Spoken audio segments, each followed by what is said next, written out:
Təfəkkür əxlaqın gözəlləşməsidir. Ərəbcə deməyim, vaxt uzalmayayım. Təfəkkürün nəticəsi İmam Sadiqin hədisidir.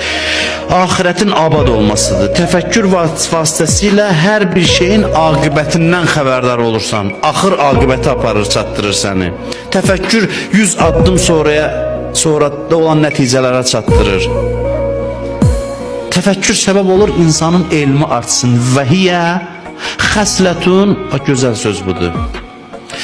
Və hiyə xəslətun la yu'bədullah bimisliha.